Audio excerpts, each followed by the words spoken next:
ప్రపంచంలో చాలా అద్భుతాలు ఉన్నాయి. అంతే స్థాయిలో అద్భుతమైనటువంటి వ్యక్తులు కూడా ఉన్నారు చరిత్రలో. ఈ అద్భుతాలన్నింటిలో కూడా అత్యుత్తమైనటువంటి అద్భుతం ఎవరైనా ఉందంటే అది డాక్టర్ బిఆర్ అంబేద్కర్.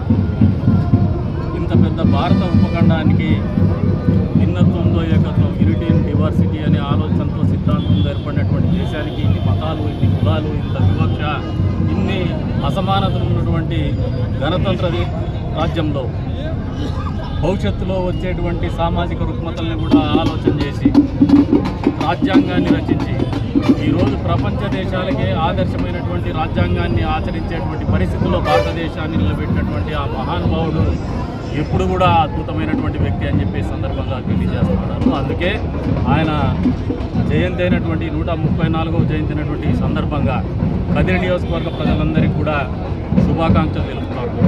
ఇంత అద్భుతమైన దేశంలో, ఇంత అద్భుతమైనటువంటి రాష్ట్రంలో, ఇంత అద్భుతమైనటువంటి వ్యక్తి రాజ్యాంగాన్ని ఇచ్చినటువంటి పరిస్థితుల్లో మనం బతుకుతా ఉన్నాం, జీవితాన్ని గడుపుతున్నాం, రాజకీయాలు చేస్తూ ఉన్నాం, వ్యాపారాలు చేస్తున్నాం, మనం అందరం కలిసిమెలిసి బతుకుతున్నాం.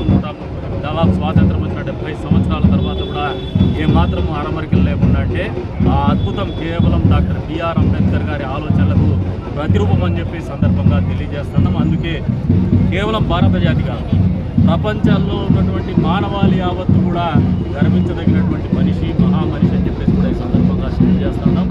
ఏ ఆలోచనతో అయితే ఆయన రాజ్యాంగాన్ని రచించినాడు, ఏ ఆలోచనతో అయితే ఆయన వివక్షకు గురైనప్పటికీ కూడా చదువుకొని ఉన్నత శిఖరాలు ఎదిగినాడో, ఏ రకంగా ఆయన జీవితంలో పోరాడి ఆ స్థాయికి ఎదిగినాడో, ఇవన్నీ కూడా మనందరికీ కూడా, మనకే కాదు భావి తరాలకు కూడా ఆదర్శం అని చెప్పేసి కూడా ఈ సందర్భంగా తెలియజేస్తున్నాను.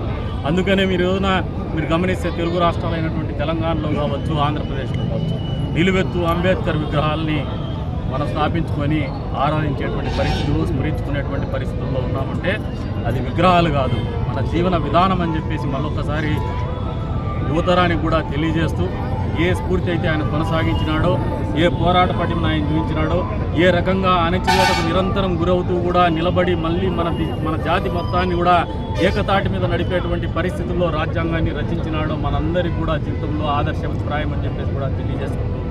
ఎప్పుడైతే అటువంటి ఆలోచనని కానీ ఆయన్ను కానీ అనుసరించినప్పుడే, స్ఫూర్తిగా తీసుకున్నప్పుడే, ఆయన ఆశయాలను కొనసాగించగలిగినప్పుడే ఆయన ఘనమైనటువంటి నివాళులు అర్పించినటువంటి వాళ్ళమైతామని చెప్పేసి కూడా తెలియజేసుకుంటూ మరొక్కసారి కదిరి నియోజకవర్గ ప్రజలందరికీ కూడా డాక్టర్ బిఆర్ అంబేద్కర్ గారి జయంతి శుభాకాంక్షలు.